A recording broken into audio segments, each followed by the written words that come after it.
تیسری روایت یہی ہے کہ امام آخر زمانے میں اسلام کو سب سے زیادہ قوت بنو تمیم کے خاندان سے دی ہے.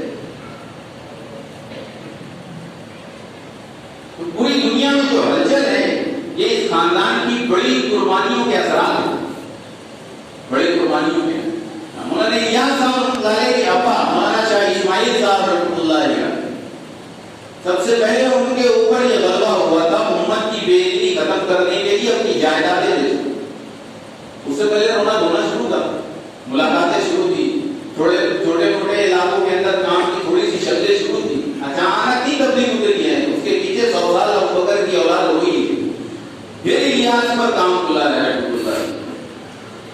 مولانا اسماعیل صاحب رحمۃ اللہ علیہ نے سب سے پہلے زمینیں بیچنا شروع کی. کسی مسلمان عالم کی نہیں, کسی تبلیغی جماعت کے کارنامے لکھنے والوں کی نہیں, انگریز گورنر کی یہ زبانی ہے, اس کا لکھا ہوا ہے. 1936 میں جو ٹائمز آف انڈیا لکھا گیا ہے, جو آج انگلینڈ کے میوزیم کے اندر ایک کتاب کی شکل میں رکھا ہوا ہے, اگر تمہیں یوٹیوب پر یا گوگل کے اوپر مل سکتا ہے اور تم برٹن انگلش کو پڑھ کر اردو میں ٹرانسلیٹ کر سکتے ہو تو اسے پڑھو. اس کے اندر لکھا ہوا ہے کہ ہم نے کاندلا کے مسلمان مذہبی گھرانوں سے زمینیں خریدی تھی, ہم نے ان کے اتنے گاؤں خریدے تھے کہ ہمارے ریلوے کے 2 اسٹیشن تعمیر ہوئے.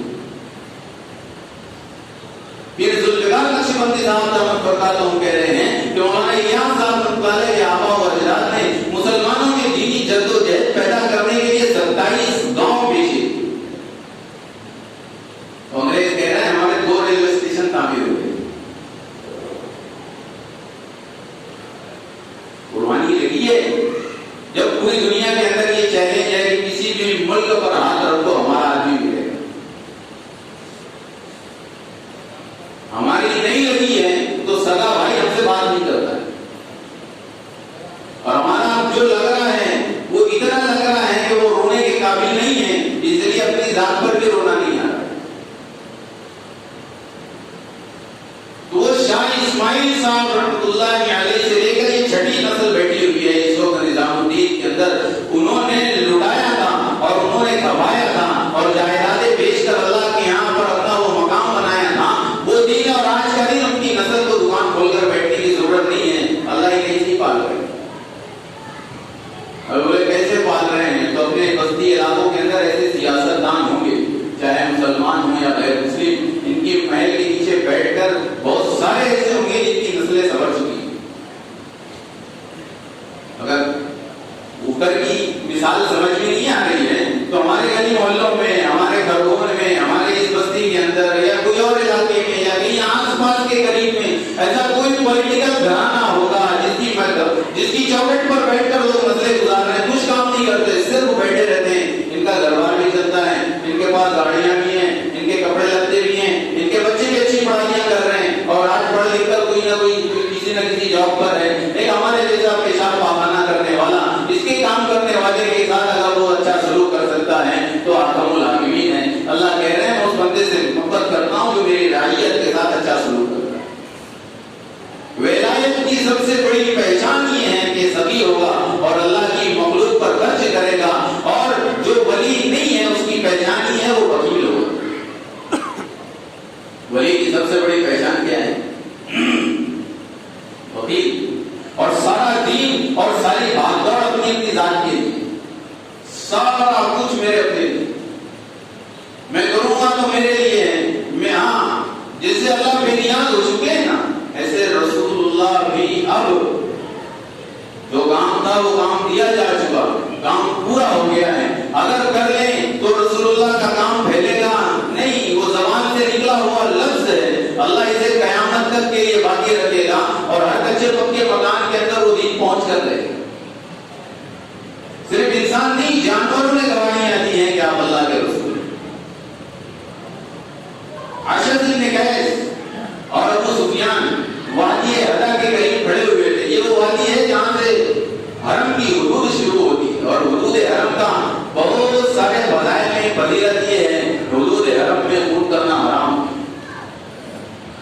پوچھ لینا اپنی بستی شہر, اللہ کا فضل ہے, علماء سے بھری حدود حرم میں خون کا کرنا حرام ہے. اشد بن قیس اور ابو سفیان کی روایت ہے, بولے میں اور اشد بن قیس مکہ کے باہر وادی ہدا کے قریب کھڑے ہوئے تھے. ہم نے دیکھا طائف کے جنگل میں سے ہرن بھاگتا ہوا آ رہا ہے، اس کے پیچھے ایک چیتا ہے یا بھیڑیا ہے جو بھی ہے درندہ تھا، اور وہ ہرن کی جان لگا کر وادی ہرا سے حدود حرم کی طرف بھاگتا ہے، بس جان بچانا ہے، اور جان بچانے کے لیے کوئی راستہ نہیں ہے سوائے حدود حرم میں داخل ہوتا۔ وہ بھاگتا ہوا آیا، جس نے چھلانگ آخری چھلانگ جو لگائی ہے ہرن نے، اور وہ بھیڑیا یا چیتا جو تھا اس نے جو آخری چھلانگ لگائی ہے، ابو سفیان تفصیل سے بیان کرتا ہے کہ بھیڑیے کے چیتے کے اگلے پاؤں آگے پڑے، وہ ہرن کو پیٹ سے پکڑنے والا تھا، اسی وقت ہرن کا اگلا پاؤں حدود حرم میں لگا تو اس نے اپنا دونوں پاؤں پیچھے کھینچے۔ تو ابو سفیان اشد ابن قیس سے کہہ رہا ہے کیا عجب بات، جانور تو یہ سمجھتا ہے کہ حدود حرم میں خون حرام ہے، کیا عجب بات ہے، بولے یہ جانور پیچھے قدم کھینچ رہا ہے۔ تو ابو سفیان نے کہا کیا عجب بات ہے، چیتا یا بھیڑیا اپنی رفتار سے پورا بھاگ رہا تھا، وہ پلٹ کر واپس آیا، اللہ نے اسے بولنے کی طاقت دی، اس نے ابو سفیان کی طرف دیکھ کر کہا عجب یہ نہیں ہے کہ میں نے شکار ہاتھ سے چھوڑا ہے، عجب یہ ہے کہ محمد صلی اللہ علیہ وسلم تمہارے درمیان میں ہے اور تم نے نبی نہیں مانا۔ صرف انسان نہیں، جانوروں نے گواہیاں دی۔ مدینہ کے اندر مسجد نبوی میں بیٹھے ہوئے تھے، صبح کا وقت تھا، اس وقت مسجد نبوی میں دروازے وغیرہ نہیں تھے، کھلا تھا، ایک عرب کا بدبو دیہاتی وہ زب کیا بولتے ہیں مراٹھی میں کہتے ہیں سانڈا گھوڑے پر شکار سب سوسمات فارسی میں کہتے ہیں، وہ شکار کر کے لے کے جا رہا تھا، اس وقت کھایا جاتا اور عرب اسے شکار کر کے کھایا کرتے، وہ شکار کر کے لے کے جا رہا تھا، اس کی نظر مسجد نبوی کے اندر پڑی، اس نے دیکھا اللہ کے نبی صلی اللہ علیہ وسلم کے آگے ایک مجمع بیٹھا ہوا، اس نے اونٹ باندھے اور اندر آیا، کہنے لگا آپ وہی ہو نا جس کی وجہ سے مگر مدینہ کے لوگ ایک دوسرے کے دشمن بنے ہوئے ہیں، باپ بیٹے کا دشمن ہے، بیٹا باپ کا دشمن ہے۔ حضرت عمر رضی اللہ عنہ گھور کر دیکھا کہ یا رسول اللہ اجازت دو گردن اتار دوں، تو آپ صلی اللہ علیہ وسلم نے جملہ کہا، بہت پیارا جملہ ہے، آپ نے فرمایا عمر بہترین اخلاق نبوت کا 40واں حصہ ہے، بہترین اخلاق نبوت کا 40واں حصہ ہے، یعنی اپنے اخلاق کو بہتر بناؤ، اتنی سی بات کے ہتھیار نہیں نکالا کرتے۔ کہنے لگا آپ نے فرمایا ہاں میں وہی ہوں، میں اللہ کا رسول ہوں، تو اس نے اسے گھوڑ پر سانڈا سے آگے بیٹھا، شاید یہاں سے جتنے لوگ بیٹھے ہیں نا انہوں نے زندہ بھی اس کی آواز نہیں سنی، چھپکلی کی آواز سنی ہے کہ چھپکلی کی نسل کا ہے، بڑا ہے، وہ زندہ بھی نہیں بولتا، یہ سائنس بھی کہتی ہے، اس نے اسے مرا ہوا آگے بھیگا، کہنے لگا اگر یہ زندہ ہو کر بول دے کہ آپ اللہ کے رسول ہوں، میں آپ کو کبھی رسول ہوں، آپ نے اللہ سے دعا کی، اس کی طرف اشارہ دیکھا تو اس کا اگلا